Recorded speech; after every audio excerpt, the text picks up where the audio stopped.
श्री रामो विजयतेतराम। आज 26 जनवरी के उपलक्ष्य में माउंट आबू में सुप्रसिद्ध मंदिर सर्वेश्वर श्री रघुनाथ जी मंदिर में आज भगवान का विशेष श्रृंगार किया गया। अपने राष्ट्र और 26 जनवरी को ध्यान में रख करके अब आपको हम सर्वेश्वर श्री रघुनाथ जी के विषय में कुछ बतलाना चाहते हैं।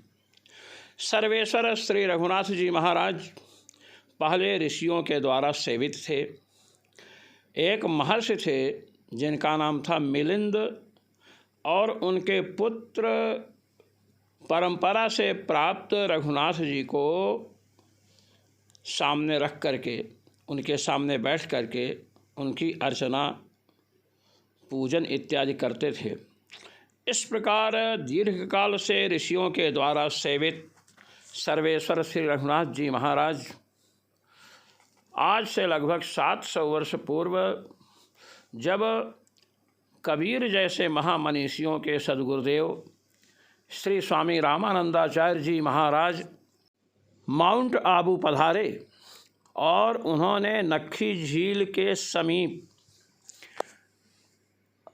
आसन पर बैठ करके साधना आरंभ की, तो भगवद अवतार श्री राम के अवतार श्री रामानंदाचार्य जी महाराज को ध्यान में महर्षि मिलिंद के पुत्र ने निर्देश दिया कि हम लोगों के द्वारा, हम ऋषियों के द्वारा सेवित श्री रघुनाथ जी यहाँ पास की गुफा में विराजमान हैं।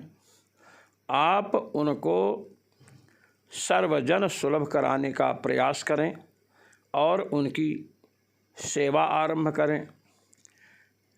इस प्रकार मिलिंद सून ने जब भगवत्पाद श्री स्वामी रामानंदाचार्य जी महाराज से इस प्रकार कहा, तो उन्होंने मिलिंद सून के निर्देश के अनुसार सर्वेश्वर श्री रघुनाथ जी को जिस जगह पर आज श्री रघुनाथ मंदिर विराजमान है, यहाँ के एक स्थान विशेष पर स्थापित किया और उनकी पूजा सेवा करने लगे, साधना भी करते थे। और अंत में जब वे यहाँ से पदार्पण किए तो अपने 12 शिष्यों में प्रधान श्री अनंतानंदाचार्य जी महाराज को यहाँ की गादी पर बिठा करके सर्वेश्वर श्री रघुनाथ जी महाराज की सेवा सौंप करके काशी चले गए। श्री अनंतानंदाचार्य जी महाराज, जो स्वामी जी के शिष्यों में सबसे बड़े थे, जिनका कबीर जी के ऊपर भी उपकार था, उन्होंने इस परंपरा को आगे बढ़ाया। इस परंपरा में अनेक सिद्ध संत हुए। यहीं पर तूहीराम जी महाराज एक संत हुए हैं, जो यहाँ के वृक्ष से तू ही राम निकलवा दिया, इसलिए लोग उनको तूहीराम शब्द से संबोधित किए। आज भी वे सिद्ध संत श्री तूहीराम जी महाराज साधकों को दर्शन देते हैं।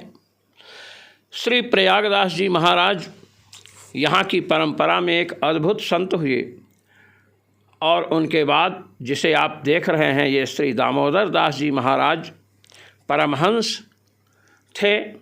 इन्हें शरीर का भान नहीं रहता था, आत्मस्वरूप का साक्षात्कार कर चुके थे।